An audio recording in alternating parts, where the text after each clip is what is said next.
Vamos a iniciar, amados, vamos a orar. Amado Señor, gracias por este tiempo, gracias por mis hermanos que son puntuales, Señor, para este tiempo en el que vamos a aprender de tu palabra, aprender, Señor, de el trasfondo, Señor, los tiempos de la palabra en los que se desarrolló, Señor, tu plan y diste a conocer, Señor, por medio de revelación a las generaciones que vivieron primero que nosotros, Señor. Gracias por que encontramos base, encontramos fundamentos, Señor, en tu palabra para las cuestiones de la vida que a veces no nos explicamos, pero en ti, Señor, y en tu palabra encontramos esa respuesta, ese sentido. Luego, Señor, que guíes este tiempo de clase y las otras dos clases, Señor, que tendremos después también. Mi Señor, glorifícate, te lo pedimos en el nombre de Jesús. Amén. Muy bien, amados, entonces, a ver, está entrando un hermano más. Voy a compartir mi pantalla. Estamos estudiando el panorama del Pentateuco. Habíamos estado entrando a Génesis, que es uno de los libros, por no decirlo, más importantes de la Biblia. Y hemos estado viendo los primeros eventos. Estamos dentro de los 11 primeros capítulos, en los cuales se menciona, pues, los grandes comienzos de la Biblia. Así que vamos a continuar y habíamos estado viendo desde la creación hasta la caída, está como primera unidad, los 7 días de la creación, habíamos estado viendo la institución del matrimonio, la tentación y la caída, los personajes importantes en este relato, que son la serpiente, Adán, Eva y el Señor, que también al final interviene para cubrir la desnudez de Adán y de Eva. Y habíamos quedado en ver, en tratar la doctrina del pecado original, solo con una mención nada más, porque sí que hay que ahondar, pues se toma más tiempo. Bueno, la doctrina del pecado original, la respuesta del hombre. Aquí empieza, en Génesis capítulo 3, empieza la doctrina del pecado original, porque como hijos de Adán heredamos una naturaleza caída, torcida, propensa a pecar. Conste que no heredamos la culpa de Adán, sino una inclinación al mal. Y pronto adquirimos nuestra propia culpa por pecar personalmente. Si heredamos la culpa también de Adán, esto haríamos responsable a Adán de todo lo que hacemos, por lo cual nosotros tenemos responsabilidad por cada tentación, por cada caída. Y somos todos conscientes de esta naturaleza caída, torcida, propensa a pecar que tenemos en nosotros. Y por eso también es necesario el unirnos a Cristo. Es por eso necesario que el Señor Jesucristo haga en nosotros su obra. Como menciona en Colosenses, Él hace una circuncisión no hecha por mano, esta circuncisión que hace con la naturaleza pecaminosa y quita el poder de esclavitud a la cual estábamos sujetos antes a la naturaleza pecaminosa. De tal manera que ahora si pecamos, no es por vivir esclavos de esta naturaleza pecaminosa, sino por decisión propia, por el hábito que hemos estado viviendo tantos años y decidimos caer. Pero esta tendencia es importante. A veces olvidamos que alguien es de naturaleza pecaminosa torcida, que todos lo tienen los niños al nacer, lo tienen los pastores, no importa qué pastor, se imagina usted el más santo, el más docto, el que mejor escudriña y traza las escrituras, también tiene naturaleza pecaminosa. Y que las casadas, aquí tenemos solamente dos ex casadas y saben que se casaron con un hombre pecaminoso, pecador, aún los que se van a casar, sabemos también que nos vamos a casar con una mujer pecadora, es propensa a pecar. Entonces, es así de simple. Quien va a ministrar también el ministerio o va a tratar algo, tiene esa naturaleza pecaminosa. Es algo que tenemos que quizás recordar, porque a veces se nos olvida que como yo, el otro también es propenso a pecar. Entonces es una lucha contra el pecado que tenemos.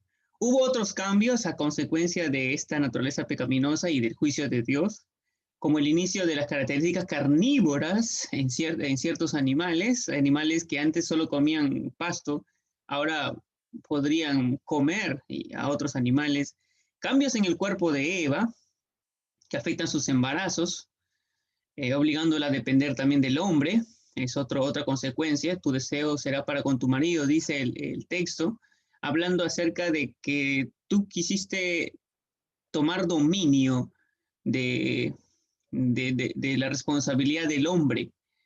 Y esta lucha siempre hay entre que la mujer quiere tomar el lugar del varón, la responsabilidad de señorío del varón.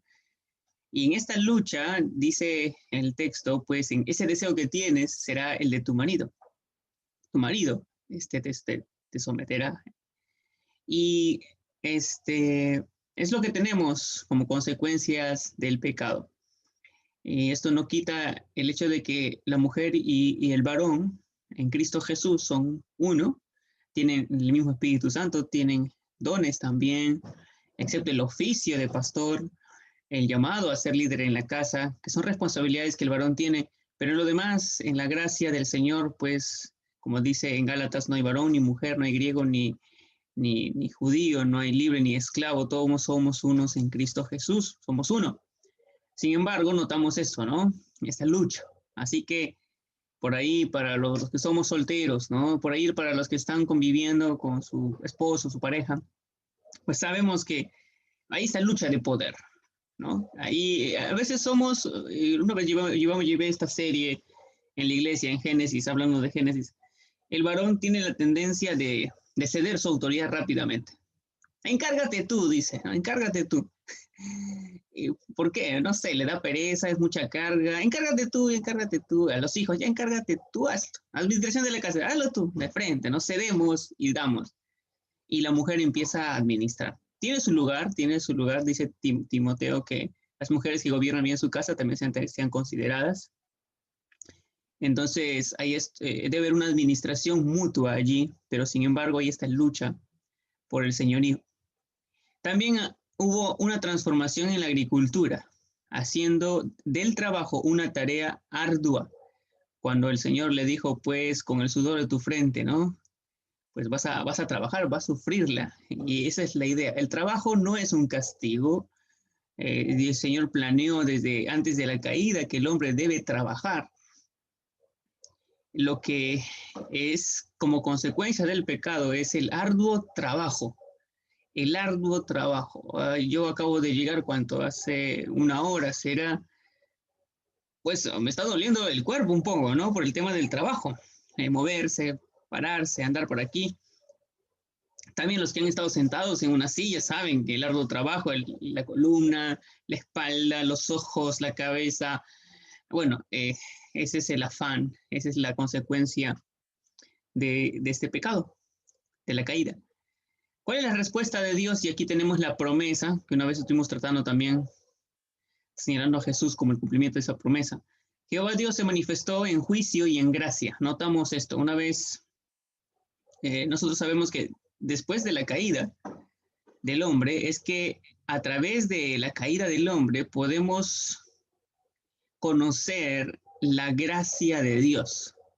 Podemos conocer el juicio de Dios. Si el hombre no hubiese caído, no tendríamos conocimiento de manera práctica, digamos, de practicidad, el juicio de Dios y su gracia. Posiblemente con los ángeles caídos, si hubiésemos visto ahí el juicio de Dios, menos su gracia, porque los ángeles caídos y Satanás no tienen opción a gracia. Pero Dios manifestó desde la caída juicio y gracia. Él buscó a la pareja. Esto es algo muy notable. En Génesis capítulo 3, versículo 8, a ver si alguien lo tiene, lo puede leer. Por favor, Génesis 3, 8, que señala cómo Dios se acercó a Eva. A ver. Se acercó a Adán, llamó a Adán. Génesis 3, 8. 3:8 dice así: y oyeron la voz de Jehová Dios que se paseaba en el huerto al aire del día, y el hombre y su mujer se escondieron de la presencia de Jehová Dios entre los árboles del huerto. Muy bien, gracias, hermana Alicia. Es correcto, ¿no? El Señor dice, estuvo ahí andando al aire en el Edén y llamó al hombre. Y, ¿dónde estás, Adán? ¿No? Vemos cómo el Señor se acerca y vemos cómo el Señor, como padres, algunos padres también hacen esto, usan esta estrategia para que el hijo confiese su falta antes de acusarle. Tú ya sabes que lo cometió, que lo hizo él, pero quieres que practique confesión, que reconozca su falta. Entonces el Señor también dice, ¿dónde estás? ¿Qué has hecho? No es que el Señor no sepa o se va a enterar recién, no, Él lo sabe, solo está buscando el hombre de arrepentimiento. La pregunta es que el hecho es que el hombre no se arrepintió. El hombre echó la culpa a Eva y Eva echó la culpa a la serpiente y la serpiente pues no tuvo a quien echarle la culpa. Pero nos damos cuenta cómo la naturaleza pecaminosa corrompe nuestra respuesta aún a Dios. No sabemos a veces ni responder a Dios. Por eso se han dado casos en los que a veces uno guía a Cristo hasta con la oración, porque no sabe, no tenemos ese conocimiento, esta iluminación de manera rápida. No tenemos esa disposición. Sin embargo, notamos aquí la gracia de Dios de cómo Él buscó a la pareja culpable. Hablando primeramente al hombre, según el versículo 9, ¿dónde estás tú? Habla, confiesa, pero echa la culpa a la mujer y a Dios mismo. Recuerden que le dice, pues, la mujer que tú me diste y está echando la culpa a Dios mismo. Dios le habló a la mujer, según el versículo 13, y ella le respondió, la serpiente me engañó y comí. Entonces el Señor habló a la serpiente, pero no le dio oportunidad de decir, simplemente pronunció su maldición sobre ella. La serpiente pudo haber dicho, Satanás me usó, pero no lo hizo. Simplemente el Señor lanzó su maldición sobre la serpiente, porque también esta serpiente, por el personaje que la usó, es identificado en Apocalipsis como el diablo, Satanás, el dragón, la serpiente antigua. Entonces, anotamos aquí esto, el juicio de Dios sobre la serpiente. Ahora, en medio podemos encontrar que la sentencia continúa en el versículo 15, donde algunos conocemos esto como el protoevangelio. Pero la maldición para la serpiente se convierte en bendición a la caída de los seres humanos. Una maldición que era para la serpiente se convierte en bendición a la caída de los seres humanos. Entonces, en medio del pronunciamiento del juicio de la serpiente, él habla sobre la mujer y el hombre. Vino una sorprendente palabra de esperanza profética, el llamado protoevangelium, que significa en latín el primer evangelio, que fue el que predicó el primer evangelio. ¿Quién fue el que predicó el primer evangelio? Fue Dios mismo. ¿Quién predicó el primer evangelio? Fue Dios mismo. En una hostilidad divinamente incitada es donde Dios le dice a la serpiente, pondré enemistad entre ti y la mujer, entre tu simiente y la simiente suya. Esta te herirá en la cabeza y tú le herirás en el calcañar. La palabra esta, o sea, la simiente o descendencia de la mujer, en el hebreo original es un descendiente masculino. Él dará un golpe mortal en la cabeza, mientras que la serpiente solo le hiere en el talón. Y esa es la figura más exacta. En la traducción textual y en algunas traducciones más cercanas, la figura es esa. Mientras está, se da inmediatamente el efecto. Es mordido por la serpiente y inmediatamente recibe el golpe certero en la cabeza. Esta es una profecía del Mesías nacido de una mujer sin la intervención del varón, porque no se dice la descendencia de Adán.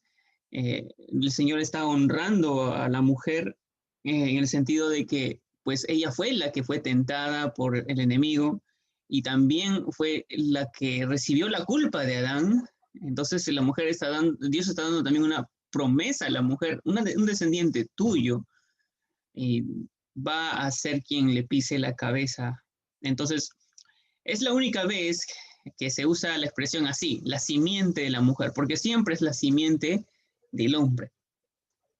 Aquí notamos desde esta promesa, la simiente tuya de la serpiente o del enemigo y la serpiente de la mujer, notamos dos líneas hacia la llegada de esa simiente y el enfrentamiento entre las simientes. La línea de la mujer son los hijos de la fe y la línea de la serpiente son los hijos de incredulidad. Notamos esto claramente, como vamos a ver en un momento, por la línea de Set y la línea de Caín.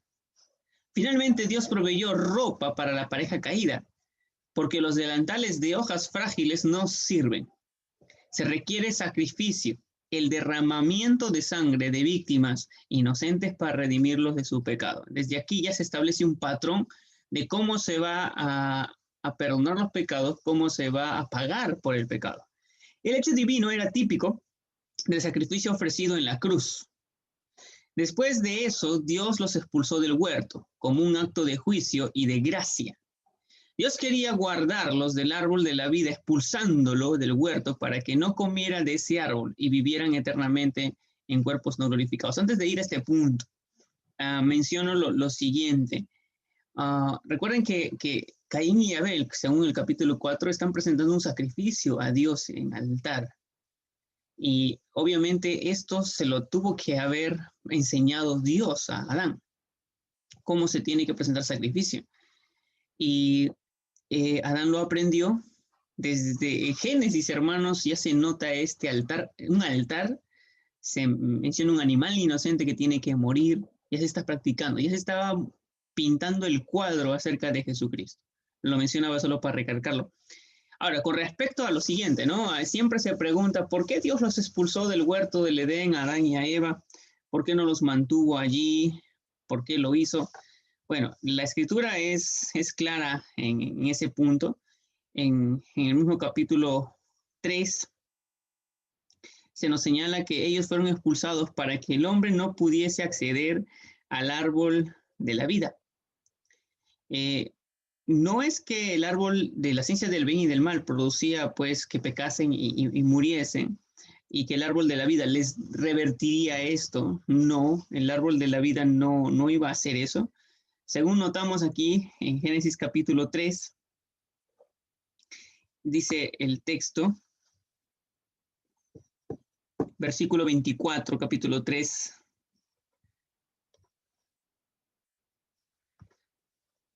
Echó pues fuera al hombre y puso al oriente del huerto del Edén querubines y una espada encendida que se revolvía por todos lados para guardar el camino del árbol de la vida. Entonces, el Señor puso resguardo para que el hombre no accediera al árbol de la vida. Pero ¿cuál era el propósito? Versículo 22. Y dijo Jehová Dios, y aquí el hombre es como uno de nosotros, sabiendo el bien y el mal. Ahora, pues que no alargue su mano y tome también del árbol de la vida y coma y viva para siempre. Está hablando que sea ¿cómo podemos decir aquí? Incapaz de ser salvado, irremediable.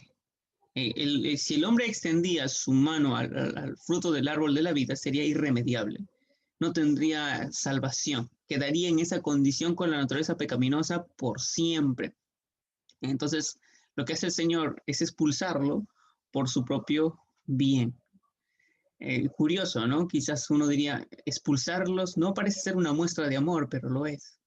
Hay cosas que a veces el Señor hace y pensamos que no es muestra de amor, pero lo es. Hay que estar atentos a cómo obra el Señor. Bueno, esto es con respecto a desde la creación hasta la caída del hombre, el primer segmento. Vamos ahora a entrar al segundo segmento, desde la caída hasta el diluvio. Desde la caída hasta el diluvio, capítulo 4 hasta el capítulo 8. Aquí notamos las dos líneas de la simiente, la línea de la fe, en Génesis capítulo 4, versículo 1. Entre las personas que creyeron a la promesa de Génesis 3:15 se destacan Eva, Set y Lamec. Eva, cuando nació su primer hijo, en Génesis 4:1, cuando se menciona que Adán conoció a su mujer, ella comenzó a expresar su fe pensando que su primer hijo nacido era el cumplimiento de la promesa del Señor. Pero ella estaba equivocada porque resultó que Caín era de la línea de la incredulidad. Sí, ella dijo, será llamado Caín porque Dios me ha concedido varón. Y ella pensaba, porque en el Génesis capítulo 3:15, el artículo allí apunta a a alguien masculino, un hijo varón, pues ella pensó que inmediatamente se iba a cumplir el plan de redención. Sin embargo, no fue así. Por el contrario, Caín es la muestra exacta de la naturaleza pecaminosa. Caín es el mejor ejemplo de lo que puede hacer el pecado en una generación a otra generación. Caín mató a su hermano, Caín levantó su puño ante Dios y Caín estableció una generación que se rebeló ante Dios. Mientras que su segundo hijo, en este caso Abel, sí era de la línea de los creyentes, pero es interesante que la línea de los incrédulos siempre está en contra de los de la línea de la fe. Sea por celos, sea por persecución, por cualquier otro motivo, notamos claramente cómo se levanta una contra la otra y la atenta y en este caso pues murió Abel. Ahora, vamos a ver esto. Sí, estamos viendo aquí en el caso de Eva. Adán y Eva renovaron su esperanza en Dios cuando nació Set. Ahora, no queremos decir que eran los 3 únicos hijos que tuvo Adán y Eva. Adán y Eva tuvieron muchos hijos. Para los años que vivió Adán, pues, tuvieron muchos hijos e hijas. Se mencionan a ellos porque a través de ellos, recuerden que Génesis tiene la intención no solamente de narrarnos qué sucedió en los primeros días. No es esa la intención. La intención es trazarnos el plan de Dios en respuesta a la caída del hombre. Y estamos notando a través de la promesa de Génesis 3:15 que hay una simiente de la serpiente y una simiente de la mujer. En este caso, esto es lo que Génesis tiene la intención de apuntarnos hasta llegar a Abraham. ¿Estamos? Y por eso hay genealogías también en la escritura. Las genealogías no están solo para saber cuántos años pasaron, cuántos años hay desde Génesis hasta nuestros días, o para saber cuántos hombres eran o qué bonitos nombres hay. No, la idea es mostrarnos esa línea genealógica de la simiente. Dice, Adán y Eva renovaron su esperanza en Dios cuando nació Set. Dios me ha sustituido otro hijo en lugar de Abel, a quien mató Caín. Ese fue el motivo por el cual le llamó Set. Los descendientes de Set incluyeron a Enos, su hijo, Cainán, Mahalaleel, Jared, Enoc, Matusalén, Lamec y Noé. Parecen pocas generaciones, pero conforme vivieron, hay muchos años allí en estos cuantos hombres. Varios de la línea familiar de Set eran hombres piadosos. Y algo interesante que se menciona aquí es que en los días de Nos, los hombres comenzaron a invocar el nombre de Dios. Mientras en la línea de Caín se desarrollaba la civilización, la tecnología y todo lo que quizás era de última generación, la civilización, la modernidad de esos días, pues por este lado, el lado piadoso, los hombres estaban llamando, estaban orando a Dios, estaban hablando a Dios, buscaban al Señor, aunque no tenían mucho avance de civilización. Continuamos. Enoc nació varios siglos después de Set y de Enos. Era un hombre piadoso, bien conocido por su vida de confraternidad íntima con Dios. Su vida no terminó con la muerte, sino que Dios lo raptó. Él se llevó al cielo a Enoc cuando aún estaba vivo. Qué interesante, ¿no? Qué interesante. Enoc caminaba con Dios, dice Génesis 5:24. Un predicador dijo lo siguiente, y esta ilustración siempre me encanta. Un predicador dijo que Enoc y Dios disfrutaban caminando juntos cada día. Un día estaban caminando lejos de la casa de Enoc y la noche se acercaba. Así que Dios dijo, mi casa está más cerca que la tuya. Vamos para allá. Entonces Enoc se fue a la casa con Dios. A casa con Dios. Un día todos los que caminan con Dios irán a vivir para siempre en su casa gloriosa. Obviamente esto no está en la Biblia, no vaya usted a pensar que esto está en la Escritura. Es solo una ilustración para mostrar cómo era la comunión, la relación estrecha que había entre Enoc y Dios.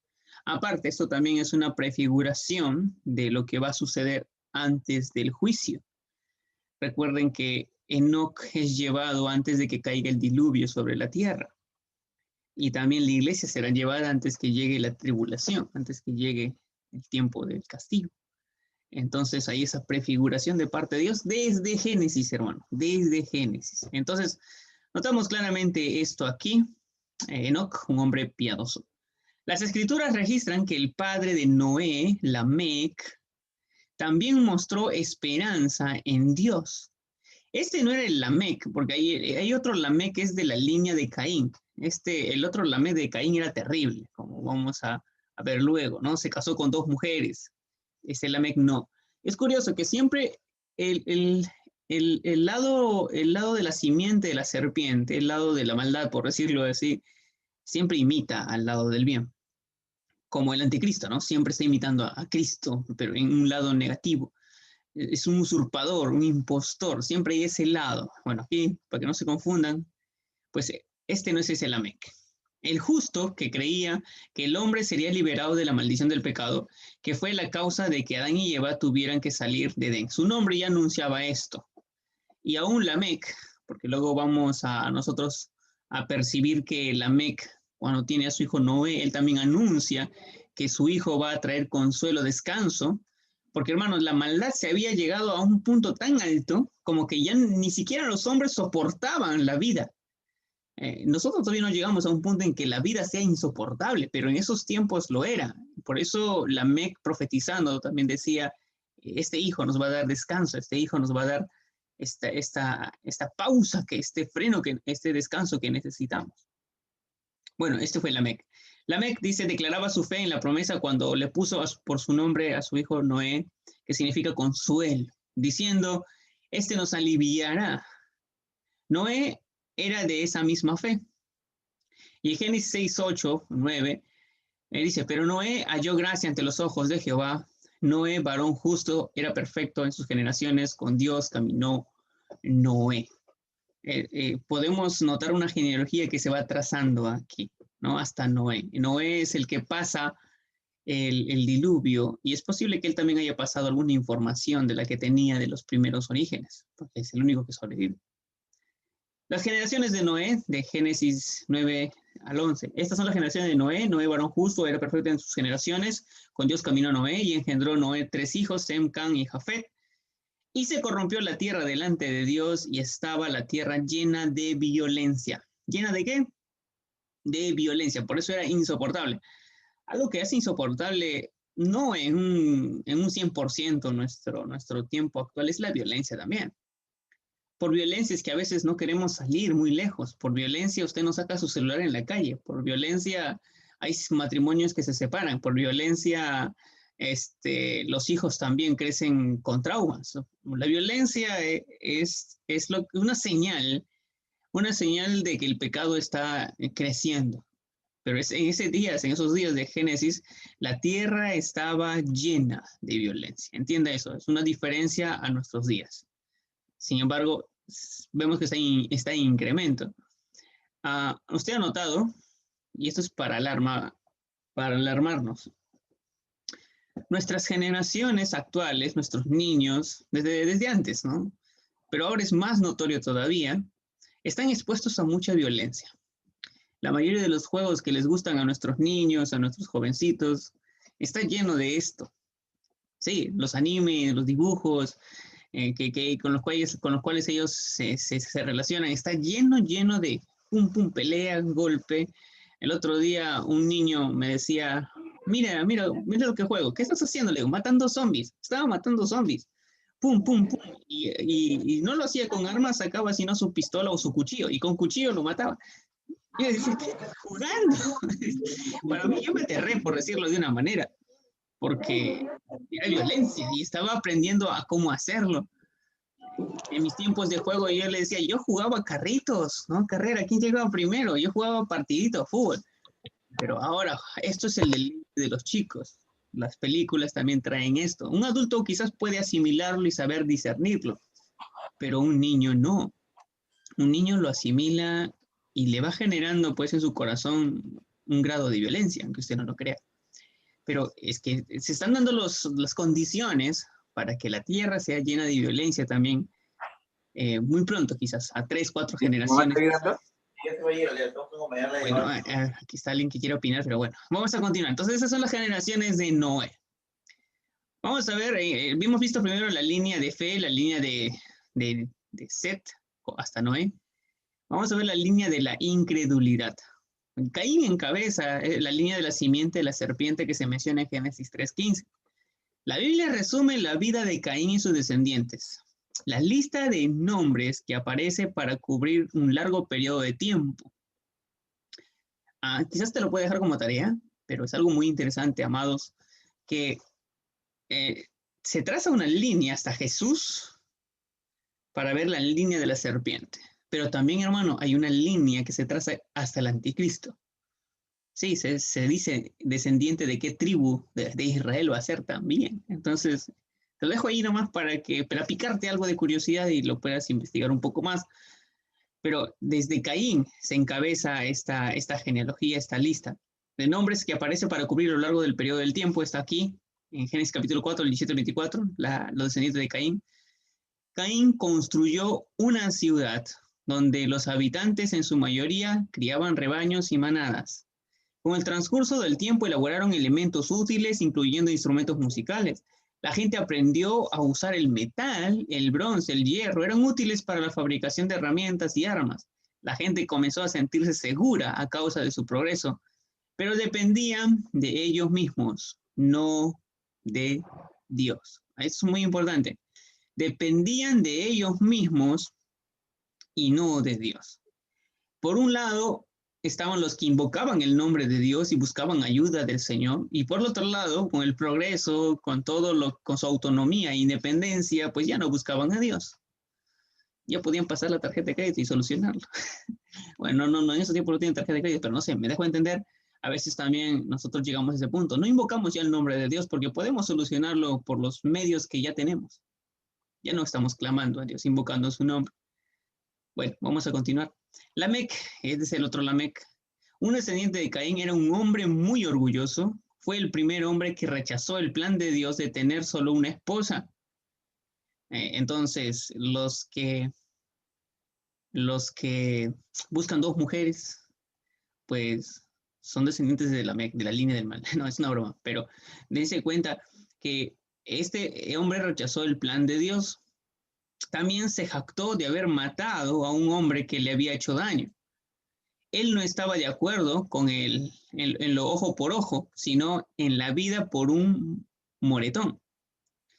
También pensó que él tenía 10 veces más valor que Caín. Tenía muy alto concepto de sí mismo. Un claro anticristo, ¿no? Un superhombre, un hombre empoderado, un hombre, el machismo en su máxima expresión, podríamos hasta decirlo, ¿no? Pero Lamec era de ellos que decían, pues Caín mató a uno, yo puedo matar más. Y hacer justicia o se sentía orgulloso, realizado por sus proezas. Bueno, este era Lamec. Ahí tiene usted el punto para que usted pueda buscar también, considerarlo. No vemos ninguna mención de Dios en el registro familiar de Caín. Es un dato muy interesante. En el registro de Caín no se menciona a Dios en ningún momento. ¿Por qué? Porque obviamente ellos no consideraban a Dios. Desde que Caín levantó su puño de rebelión ante Dios, ellos dejaron a Dios a un lado. Lo interesante es que Caín no podía negar a Dios. No. No sé qué cuento les pudo haber contado Caín a sus descendientes. Dios me desechó, Dios existe. O simplemente guardó silencio y nunca nunca habló de él, del Dios verdadero, porque Caín lo conoció, Caín le escuchó. O simplemente se inventó otro, aún en contra de Dios. Caín pasó su rebelión a sus hijos e hijas, porque esto se pasa. ¿Qué herencia más terrible de un padre para sus hijos? Bien, entonces aquí tenemos estas líneas, ¿sí? Trazadas claramente en la escritura. El diluvio. Dios no desistió en su plan de destruir a los seres humanos corruptos, ya sin distinción de las dos líneas. Ya no se notaba estas dos líneas claramente. Recordemos que la línea de nuestro Señor Jesucristo es una línea genealógica más clara, más específica, y la línea de Caín, de la serpiente, no no tiene, por decirlo así, rasgos genéticos precisos. Así como cuando se habla también del anticristo, no se menciona, a veces alguien tiene el espíritu de anticristo, su conducta, su proceder es la que se condena. Igual los descendientes de la serpiente también tienen estas características como las de Caín. Dan las espaldas a Dios, rechazan lo de Dios, no invocan el nombre de Dios y hacen lo que quieren por sus propios medios. Entonces, en ese sentido, ¿no? Podemos trazar la línea de la serpiente, continuando. Porque recordemos que de Caín ningún descendiente sobrevive.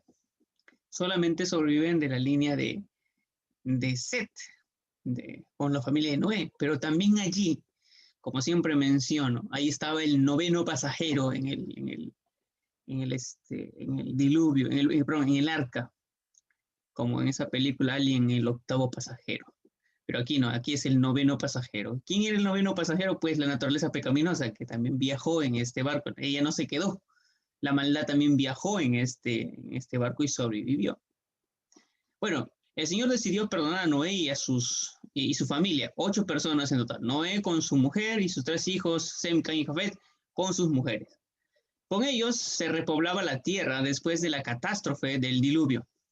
El medio usado para la destrucción era una catástrofe de tal magnitud y con tanta violencia que la faz de la tierra se quedaba alterada totalmente, juntamente con la inundación del mundo entero.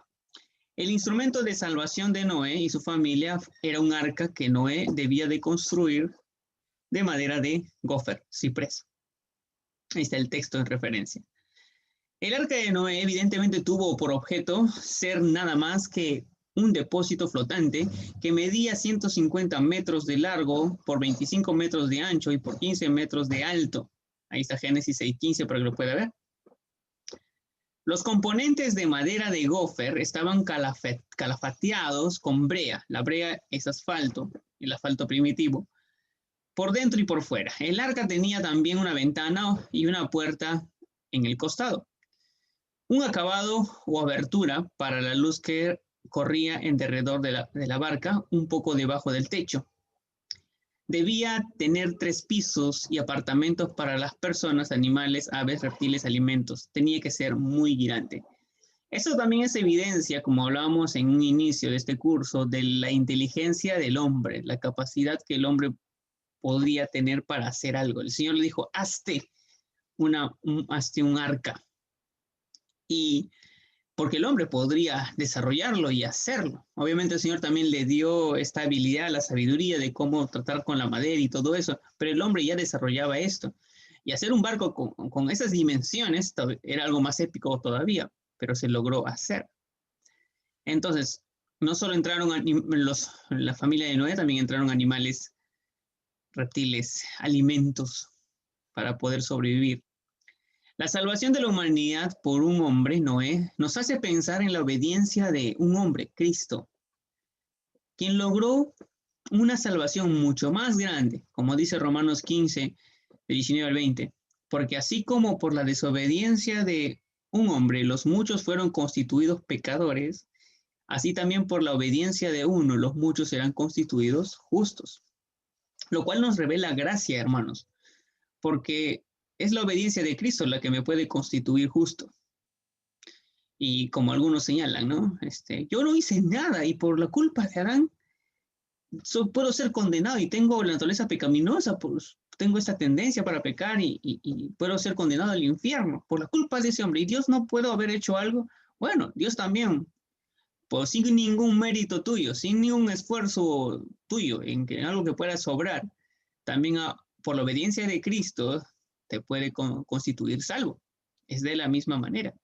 Así que así lo deseó el Señor, pero notamos cómo esto ya se está dando desde Génesis como sombra, como ejemplo, a través de un hombre, Noé, igual también por la obediencia de uno que es Cristo, también somos constituidos justos. La iniciativa, aquí remarcamos esto, viene de parte de Dios. Sí, aquí no es que Noé dijo, pues el Señor va a destruir el mundo, va a juzgarlo, podemos hacer un barco para salvarnos. No, esto no fue iniciativa el hombre, sino de Dios. Pues se repite varias veces esto, dice, él le mandó Jehová 3 diferentes veces, en el 7:5, en el 7:9 y en el 16. Así que entró Noé y Jehová le cerró la puerta. Es Dios quien tuvo la idea del arca, es Dios quien dio las medidas y las dimensiones del arca, es Dios quien dijo quiénes van a entrar en el arca, es Dios también quien dijo, quien aseguró y dio seguridad a esta marca. Porque hermanos, me imagino, es solo una imaginación, una interpretación mía, con todo y la capacidad que tuvo Noé para construir esta barca y calafatearla, y hacerla impermeable para que no se filtrara con el agua y recibir los golpes de las cataratas y del agua que se inundaba y todo esto, pues sí, a mi apreciación, quien dio seguridad, quien dio consistencia y firmeza a este barco fue Dios, el mismo que cerró la puerta. Usted tiene, por ejemplo, una refrigeradora que en sus filos, usted ha notado, en los filos de la puerta de su refrigerador hay como un jefe, que de alguna manera al cerrarse, esto se adhiere al punto de que no haya fuga de aire. Si empieza en su refrigerador a haber fuga del frío, pues esto hace que se eleve el consumo de la luz. Y esto, por eso tiene esa forma para que no se puede, pues se puede evitar la fuga. Igual, hay un jeve siempre. Usted ha notado, bueno, los que trabajamos en gaspitería, hay siempre un jevecito que con la presión hace que no se filtre el agua, por ejemplo. Y con toda la tecnología que Noé pudo haber tenido, ¿no? Solo Dios pudo haber cerrado la puerta a tal punto de que no entrase agua. Y Dios fue quien dio seguridad, como es Dios quien nos salva y nos da seguridad. ¿Cómo Noé pudo traer a todo tipo de animal? Bueno, Noé fue a la escuela de domadores. Claro que no, la respuesta es, vinieron a él. Noé no los llamó, no tuvo una flauta mágica para llamar como Hameli. Vinieron a él. Noé no tuvo que salir a buscar los animales y los vestigios, instintos migratorios de eso se puede ver hasta hoy en día. Usted ha notado, ¿no? Los animales, o usted sabe que va a haber un tsunami, va a haber un terremoto y ya los animales están percibiendo algo. Tienen este instinto aún de su supervivencia, aún por el tema de frío, ¿no? El clima va a cambiar y los animales migran a otro lugar. Entonces, esto está parte, Dios usó esta tendencia, estos instintos para llamarlos hacia Noé o llevarlos hacia Noé. Cuando dice, y Jehová cerró la puerta, probablemente ninguno de nosotros tendría las agallas para hacerlo por la gente que estaba gritando afuera. Eso es otro punto muy importante, ¿no? No sé si nosotros teníamos corazón para... Seríamos más compasivos que Dios quizás nosotros. Y a veces tenemos esa tendencia, ¿no? La gente gritando afuera, no, abre la puerta. Y Noé diciendo, yo no la cerré, la cerró Dios. Pero fue el Señor el que cerró la puerta, mostrando de una manera muy solemne que Noé y su familia estaban seguros dentro, pero todos los demás se quedaban fuera. Así es la seguridad. ¿Estás seguro adentro o estás seguro afuera? Pero si estás afuera, te vas a quedar afuera para siempre. O te quedas adentro, pero también para siempre. Con el Señor es así. En el Señor no hay medias tintas. Es en Cristo la salvación y por la fe en Él, y estás dentro y no serás echado fuera. O le rechazas y estás fuera eternamente. Y no puedes, ¿cómo se podría decir el término aquí? No se puede conmover el corazón de Dios. ¿En qué sentido? A veces se trata de hacer algo más, ¿no? Hay doctrinas que tratan de salvar al hombre que ya murió y no aceptó a Cristo, como los mormones, que te bautizas por el muerto, como los católicos, que tienen su purgatorio para poder sacarlo de ahí, y cualquier otra doctrina que el hombre trata de, como la reencarnación, ¿no? No, tiene una segunda oportunidad cuando se reencarne. Siempre busca hacer algo para rescatar a ese hombre. Pero cuando el Señor cierra la puerta y cuando la oportunidad ya se dio y no hay más opción a esto, el Señor cierra la puerta y la puerta está cerrada. Como dice en Apocalipsis, ¿no? El Señor abre una puerta, la cual nadie va a cerrar, Pero el Señor también cuando cierra la puerta, nadie más la va a abrir. Eso es muy importante considerar, no solo para las provisiones y las bendiciones de Dios, sino también con respecto al evangelismo, ¿no? Con la misión de la iglesia. Estamos en tiempo de gracia y la puerta aún está abierta. Y también mientras uno aún vive, aún la puerta está abierta. Una vez, como dice en Hebreos 9:27, y de la manera que está establecido para los hombres, que mueran una sola vez y después de esto, el juicio. Así de simple. Bueno, división de lo que fue el diluvio. A ver, vamos a verlo. Los primeros 40 días, según Génesis 7:11, se abrieron las fuentes de abajo, las aguas subterráneas. Luego las cataratas se abrieron de arriba, las nubes, ¿no? Y cabe la posibilidad, aquí menciona alguien, geólogos, astrónomos, hablan pues que de la condición de la tierra en Génesis en Génesis como Dios la creó antes del diluvio, la tierra era como un invernadero. Algunos dirán, ¿qué es un invernadero? Bueno, es un lugar adecuado donde la humedad es muy, muy pronunciado y la vida vegetal se da. Un invernadero tú puedes criar, vamos a usar esta palabra, plantas, puedes tú cultivarlas y salen y crecen y florecen y bueno. Muchos teólogos tienen la postura de que, como señala también Carballos en su libro Génesis, es que pues la tierra en Génesis antes del diluvio era un invernadero. Había humedad, por decirlo así, toda la tierra estaba como en una esfera de humedad también. Por eso el hombre también podía vivir más años, porque vivía en un invernadero. Y por eso también había humedad que podía salir de la tierra y regar la tierra. La tierra, recuerden que hasta antes de Noé, la tierra no había recibido lluvia del cielo. Nadie sabía lo que era llover. Para nosotros, tampoco a veces los limeños saben qué es llover porque ven garúa y dicen, está lloviendo. No, eso no es lluvia. Pero de todas maneras, los de la generación de Noé no sabían que era lluvia, por eso algunos ni creyeron a la advertencia de Noé, va a llover, nunca ha llovido, ¿qué es eso? ¿Qué estás hablando?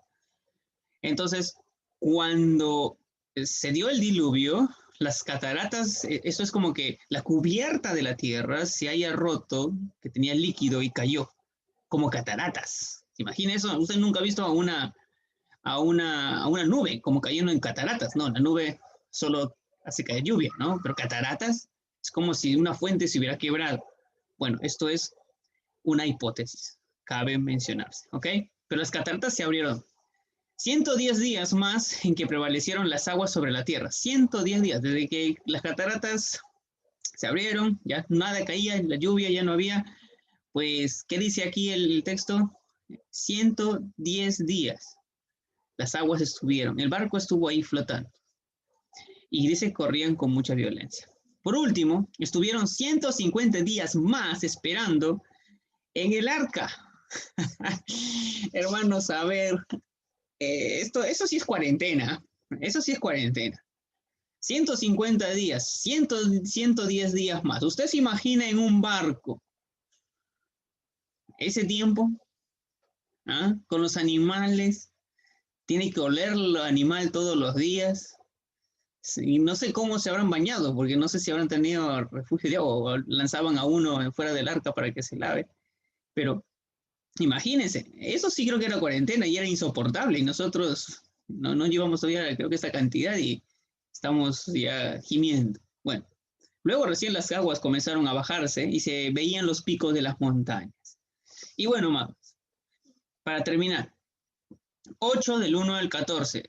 Y se acordó Dios de Noé. Hermanos, este es un término antropomórfico, quiere decir que Dios está usando, o la escritura se está usando con términos humanos para hablar de la acción de Dios, porque no es que Dios tenga mala memoria, ¿ok? No, a veces uno, cuando escuchamos, leemos en la Biblia y se acordó Dios, que Dios se olvidó, no es que se haya olvidado, está usando lo que el hombre hace para actuar. Han pasado muchos días, que entonces, ¿dónde está Dios? ¿Y qué hace el hombre cuando tiene que actuar? El hombre se acuerda. Entonces, lo que Dios está usando esta figura del comportamiento humano para hablar de la acción de Dios. En este versículo se combina del fiel amor de Dios y de su intervención oportuna. Llega el momento preciso. Pues la rememorización del Señor siempre implica su acción como objeto de su memoria. Él siempre actúa a favor. Con mucha fe y paciencia, Noé esperó en el arca mandando un cuervo que no trajo noticia alguna. Creo que vamos a mandar a un cuervo desde su ventana para ver si el COVID se acaba. Y una paloma que hasta la segunda vez regresó con una hoja de olivo, un presagio de una nueva creación. Aún así Noé esperó, ahí miren la paciencia de Noé, el mandato de Dios para salir del arca, bueno, disculpen por haber pronunciado medio chino el arca, pero espere, atento a esto, ¿cómo Noé esperó el mandato de Dios para salir del arca? Nosotros anhelamos que rápidamente ya se dé a eso también de que el presidente dé la orden para regresar a congregarnos. Hay iglesias que ya están aperturándose, pero preguntaría si es que lo han hecho por mandato de Dios. O sea, han entendido por su comunión con Dios, por su consulta al Señor, que deben hacerlo. O solo están imitando a otras iglesias. Eso es muy importante. Noé esperó. Señor, Señor, salgo, sal. Edifica un altar, sacrificaremos un pacto. Esto es totalmente algo que procede de Dios. Lo cual nos lleva a lo inicio, de vuelta al comienzo, ¿no? Si somos de la línea piadosa de Dios, así como Enoc caminó con Dios, nosotros nunca debemos olvidar de invocar el nombre de Dios, buscar siempre su favor, buscar siempre su guía, buscar siempre su rostro para saber lo que Él quiere que hagamos. ¿Cuándo salir del arca? ¿Cuándo entrar en el arca? ¿Cómo hacerlo? Y que esto glorifique su nombre. Bien, amados, la semana que viene entraremos a esta última sección de la Torre de Babel para entrar luego a la generación de Abraham. Vamos a orar para terminar este tiempo.